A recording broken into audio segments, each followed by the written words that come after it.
Get these two things wrong and you're leaving millions on the table. Let's talk about how tenant mix and lease structures impact your shopping center investment.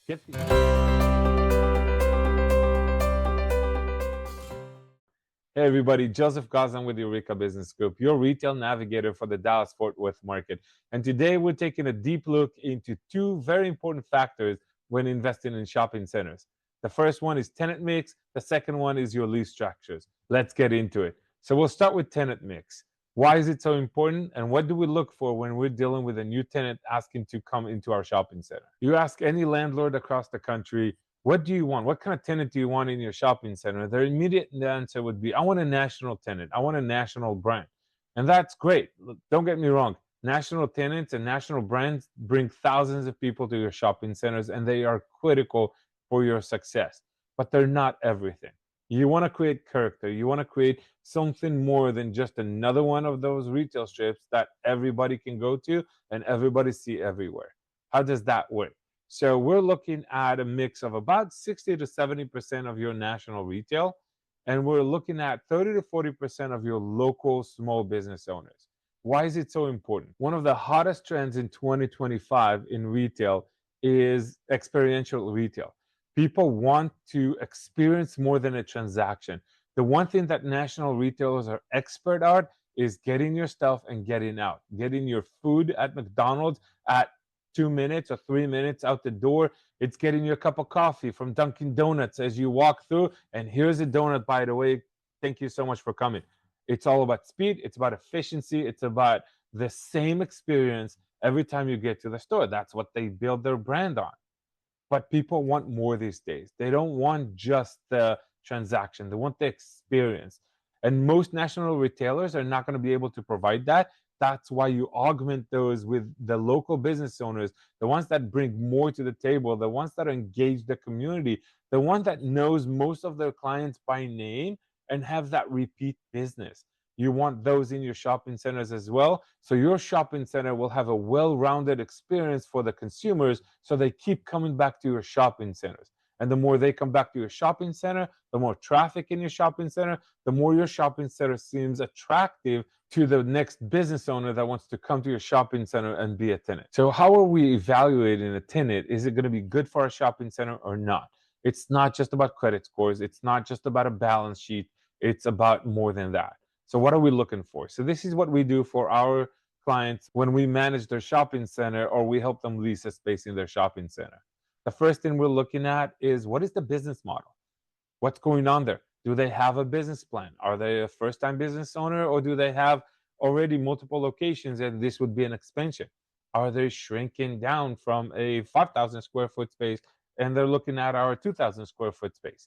We're looking at these factors to understand who this tenant is going to be and what's driving them into our shopping centers. Why did they come and ask us to be a tenant in the shopping center? We also want to see what the track record is. How long have they been in business? Are they doing that as a new venture? Maybe they've been in business for 30 years, but this is the first time they're doing a donut shop, or the first time they're doing a vape shop, or whatever it is. So we're trying to figure out if they have a track record in the business they're asking to put in our shopping centers. Another thing we're looking at is their financial strength. What's behind the person that's behind the business? Because in most cases, when you have a small business owner, we're going to ask for personal guarantees. So we want to know who's behind that. Remember what I said a few minutes ago. I said we want businesses that create an experience. We want businesses that engage with the community and create that relationship. So are they doing that? Is that part of their plans? What is their engagement model that's going to drive more people, that's going to make people feel more connected to our shopping center? And that's really what we're trying to evaluate. We're also looking at industry trends. Where is their industry going? Is it a dying industry? Is it a developing industry? Is it a stable industry? This is important to understand because we're looking at 3 to 5 year leases, sometimes even more. So we're trying to figure out if there is enough depth and enough longevity in the industry to support what their business plan is. I'm pretty sure Blockbuster signed a renewal 2 years, 3 years before they went completely bankrupt. So understanding the industry is also part of what we're trying to understand when we're valuing a tenant. The last thing we're looking is, how is that tenant and how will their customer interact and integrate within our shopping center as a whole? Do we have synergy between their customers and our other tenants in the shopping center? So if we have a bunch of restaurants and we're bringing a dessert place, awesome, there's a synergy. Are we bringing an ethnic grocery store into a shopping center that resides in a neighborhood that is heavily skewed toward that demographic? The last thing and the worst thing you can do is bring in competition. If you already have a pizza place, you don't want to bring another one. If you have a liquor store, you don't want to bring another one. Competing customers, competing tenants within the same shopping centers is most of the time not a good idea. Now, I'm not saying don't have a sandwich shop and a pizza place because they're both food. That's not the case. But two pizza places, two Subway places is not a good idea. The competition is going to kill both tenants at the end of it, and you're going to be the one ending up with the vacancy. And yes, in case you were wondering, as part of being a commercial broker that specializes in retail, we have to really understand business. We have to understand industry. We have to learn how to read business plans so we can try to help the landlord understand, is it the right tenant for them or not? The other side of what we're looking at is what we're not looking for. What are the red flags? Here's some red flags I learned to identify over the years. Here's an obvious one. A seasonal business with no plan for off-season. Think ice cream store in December in Minnesota. Another red flag for us is high employee turnover. Yes, some businesses naturally have a high turnover, but if it's more than natural, if it's constant, if every time you walk into that store, there's somebody else over there, that's a red flag. Another big red flag is being late on rent constantly. We're not talking about a one-off here and there. We're talking about every single month, your property manager has to go find them to get the rent. That doesn't work. Why? It means either they're struggling financially or it means that they're very disorganized with their cash flow planning. Either way, not good business practices. Now, how do I figure it out if it's just somebody that is coming in and asking to be a tenant? If they're already an established business owner, they had a place somewhere else. Go talk to their previous landlord. It's okay to ask for a referral to that landlord and go vet them as a tenant. If they were a great tenant, he will tell you. If they were a horrible tenant, sometimes they will tell you, sometimes they won't, but we'll try to get as much information as we can before we let somebody into our shopping center. If they are a brand new business owner, that means that's going to be their first place. They're just opening the business. They never had another business before. Then we're asking for a business plan. Let's see if you accounted for everything, if you planned for everything. You would be shocked how many people are going into a shopping center and asking for what's the rent and what is it going to cost me to put my business over here, but they have no business plan. They have no financial information. They haven't even figured out how much sales they're going to have and how much profit margins they have in order to just pay rent, not even talking about making a living. So definitely follow up on that and take a look at that. One last red flag we're going to discuss today, and I mentioned that in the previous video before, is poor communication during the negotiation on the lease. If it's hard to get a hold of them, hard to get answer, they nitpick on every little thing that is not really important, that is a red flag. If it's hard to get them into the place, it's going to be hard to live with them when they're already busy running a business in your shopping center. Now let's make a switch and talk about the other very important item we're talking about today, and that is your lease structures. This is one of the most critical things in a shopping center success for the long run. We're also looking at this very, very critically when we're considering buying a shopping center. The first thing we're going to ask in due diligence is show me the leases. Don't tell me the terms. Don't give me the rent roll. Show me the actual legal contract lease that the tenant is signed and that we're binded for as we buy that shopping center. You will hear the term triple net leases, or sometimes you'll see that written as NNN, net, triple net leases. What does that mean? Triple net leases means that the tenant, as part of their lease, is going to be obligated to reimburse the landlord for the prorated share that their store has in the shopping center for the landlord expenses for triple net. What is the triple N's for? The first one is insurance. The second is property taxes. The third is common area maintenance, which means if I have a shopping center that is 10,000 square feet and it's divided across 5 tenants, they each have equal 2,000 square feet, then they're each going to pay a fifth of my property taxes, a fifth of my insurance, my property insurance, and a fifth of the common area maintenance. What is common area? Common area is the sidewalks, the parking lot, the exterior lightings, the waste management, trash removal, and so on. So that is why triple net is very strong for a landlord as a structure for the lease, because we tell our clients very simple. You can spell triple net TTR, transfer the risk. We are transferring the risk of increases in all of our costs over to the tenant, which make my lease and my investment a lot more secure. Let me give you a real world example. I met a shopping center owner not so long ago. His expenses went up 40% over the last 5 years. 40% between insurance and taxes and the cost of materials. COVID was part of it as well. So he got a huge increases in expenses. But unfortunately for him, he had gross leases. Gross leases means that the landlord is responsible for covering all those expenses, and his leases only had 10% increases at renewal. So that means every 3 to 5 years, he gets 10% increase.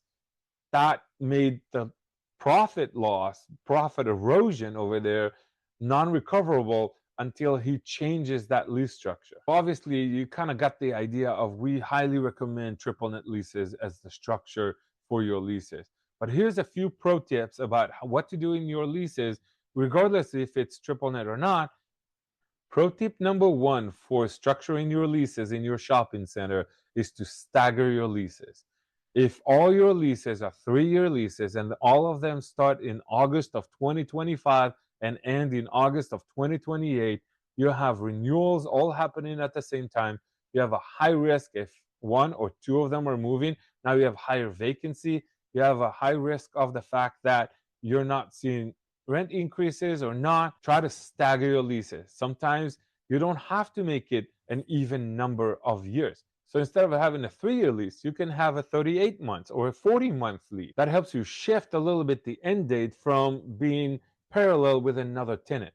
We're trying to make sure that we are staggering our leases, preferably have a different year for every tenant if you can afford it. And if you have more than 5-7 tenants, then you'll have them stretch, one at the beginning of the year, one at the middle, one at the end of the year. So you're not constantly chasing your renewals and you're not risking of high vacancy at the same time. Pro tip number 2 for shopping center leases is to build annual rent increases into your lease. And again, it doesn't matter if it's a triple net lease or it's a gross lease or it's a modified gross, whatever structure you have in your leases, I would try to make sure that I have annual increases built into the lease, because inflation doesn't wait until the end of your lease. Inflation happens every year, and you will have to handle that. You will have to handle your cash flow. You will have to deal with your bank during the refinance, regardless of what the date of your leases are. So if you have rent increases built annually, your property value grows continuously year over year, and that's great for you. A little variation of that one, if you can also attach that annual increase to the CPI, so you're hedged from the bottom of at least CPI, I can at least catch up to inflation. CPI stands for Consumer Price Index. Then that's the best structure we can find. Annual increases attached from the bottom to the CPI, so you'll get the greater of CPI or the annual percentage that you put in the lease. That's the best we can recommend right now. Another pro tip about structuring your leases is adding percentage rent into your lease. What is percentage rent? Percentage rent is when the landlord gets a percent of the total revenue the store is generating at the shopping center. This is more common in large shopping malls, but every market is different, every industry is different. So if you can get away with adding a percent rent into your leases, do it. It's added income, it's added opportunity for you to increase your property value. Last pro tip about structuring your leases in a shopping center is to cross default locations. What does that mean? If I have a business owner or a national retail brand that is a tenant in more than one locations that I own as a shopping center owner, then I want to make sure that if they default over here, they are in default over here. The last thing you want is this awkward relationship with a tenant that is struggling in one of your locations and not paying rent while they're doing great and paying rent on your other location. It's awkward, it's weird, and you have no leverage. But if you put cross location defaults, then you have leverage on that tenant. If they're struggling over here, they still have to pay from their successful location. Otherwise, they will not be in either one of those locations. Retail and shopping center investments are evolving, and really understanding those two factors of retail mix and having great lease structures is not only critical for your cash flow today, it's also about building value for the long term. That's it for today. Please share your thoughts in the comments below. If you have a struggling center, if you have a weird structure that we've never heard of or we should learn about, absolutely leave a comment below and we'll be happy to read and respond if we can help. If you need help with your shopping center anywhere in the DFW market, feel free to reach out at Eureka Business Group. We really believe in adding value. We're not transactional. So if we can help just by having a quick conversation, we'll be happy to do that. Do me a favor, one last thing. Please click the subscribe button and hit that bell for notification, because that helps us a lot. And that will make sure that you see the next video in this series that we're still planning on doing in the next few days. I'm Joseph Goslan with Eureka Business Group, your retail navigator for the Dallas-Fort Worth market. If there's anything we can help, shoot us a message, give us a call. Come.